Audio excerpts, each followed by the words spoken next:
بات ہے، میرے پاس ایک صاحب کا کال آیا اور انہوں نے مجھ سے کہا کہ مفتی صاحب میں بہت پریشان ہوں، میری پریشانی کو آپ دور کیجئے۔ میں نے بولا بتائیے کیا پریشانی ہے؟ کہنے لگے کہ ہم نئے گھر میں شفٹ ہوئے ہیں اور جو ہمارا پرانا گھر تھا اسی گھر میں میرے والدین کا اور ایک بھائی کا انتقال ہو گیا تھا۔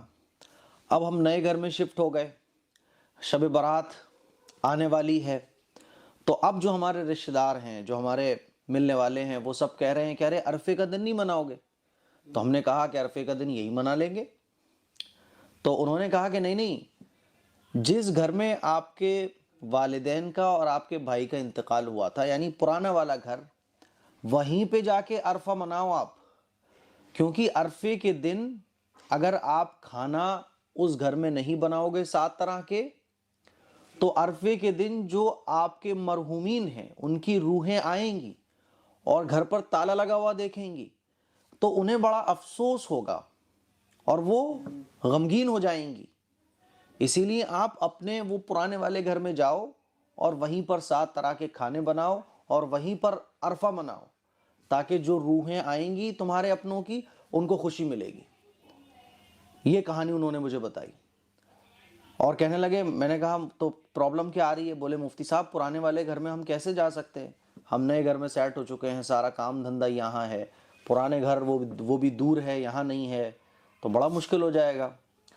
تو میں نے ان کو جو بات سمجھائی وہ بات میں آپ کو بھی سمجھانا چاہتا ہوں۔ میرے عزیز بھائیوں، میری بہنوں، سب سے پہلے تو یہ کہ آپ اسلام کی تاریخ کو پڑھو گے نا، اسلام کے بارے میں پڑھو گے، حضور اکرم صلی اللہ علیہ وسلم کی سیرت کو جب آپ پڑھو گے، صحابہ اکرام کی سیرت کو پڑھو گے، جتنے بھی بڑے بڑے علماء گزرے ہیں، جتنے بھی بڑے بڑے فقہا گزرے ہیں، ان کی آپ جب لائف کو پڑھو گے نا، تو اس طرح کی چیزیں آپ کو دور دور تک نظر نہیں آئیں گی۔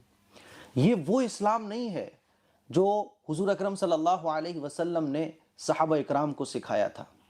یہ وہ اسلام نہیں ہے جس پر صحابہ اکرام نے ساری زندگی اپنی قربان کر دی۔ یہ وہ اسلام نہیں ہے جس پر علماء، فقہا، مجتہدین، مفسرین، محدثین نے عمل کیا ہے۔ یہ وہ اسلام ہے ہی نہیں ہے جو قرآن و حدیث میں بیان کیا گیا ہے۔ عرفے کا دن پوری قرآن اور حدیث کی بتائی ہوئی تعلیمات میں آپ کو کہیں نظر نہیں آئے گا۔ اب پھر عرفے کے بارے میں طرح طرح کے عقیدے کہ روحیں گھر پر آتی ہیں، 7 طریقے کے کھانے بناؤ، روحوں کی اس کی خوشبو سے، کھانوں کی خوشبو سے خوشی ملتی ہے۔ میرے عزیز بھائیوں، اس کا دور دور تک اسلام میں کوئی تصور ہی نہیں ہے۔ میرے عزیز بھائیوں، میری بہنوں، یہ وہ دین نہیں ہے جو حضور اکرم صلی اللہ علیہ وسلم نے بیان فرمایا ہے۔ یہ وہ دین ہے ہی نہیں جو قرآن و حدیث میں اور صحابہ اکرام نے جس پر عمل کیا ہے، قرآن و حدیث میں جو بیان کیا گیا ہے۔ عرفہ کہاں سے نکلا ہے بھائی؟ کیا حضور کے زمانے میں کوئی عرفے کا دن ہوا کرتا تھا؟ صحابہ اکرام کے زمانے میں کوئی عرفے کا دن ہوا کرتا تھا؟ کہیں نہیں ہے۔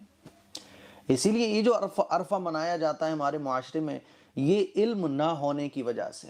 اسی لیے میں آپ لوگوں سے کہنا چاہتا ہوں، جو لوگ عرفہ مناتے ہیں، جو لوگ عرفے کے دن کو ضروری سمجھتے ہیں اور عرفے کے دن کے بارے میں طرح طرح کے عقیدے اگر آپ کے بنے ہوئے ہیں، اگر آپ بھی یہ سمجھتے ہو کہ روحیں گھر آتی ہیں، 7 طریقے کے کھانے بناؤ، تو میں آپ سے یہ کہنا چاہتا ہوں، میری بات آپ مت مانو۔ اگر آپ میرے سپورٹرز نہیں ہو، مجھ پہ یقین نہیں رکھتے، تو آپ چاہے بریلوی ہو، دیوبندی ہو، کسی بھی مسلک کے ہو، آپ ایک بار پروفٹ محمد صلی اللہ علیہ وسلم، حضور اکرم صلی اللہ علیہ وسلم کی سیرت کو پڑھو۔ آپ کو پوری سیرت میں کہیں نہیں ملے گا کہ عرفے کا دن منایا جاتا ہو۔ حضور کے زمانے میں، صحابہ اکرام کے زمانے میں کہیں آپ کو نہیں ملے گا کہ عرفے کا دن منایا جاتا ہو۔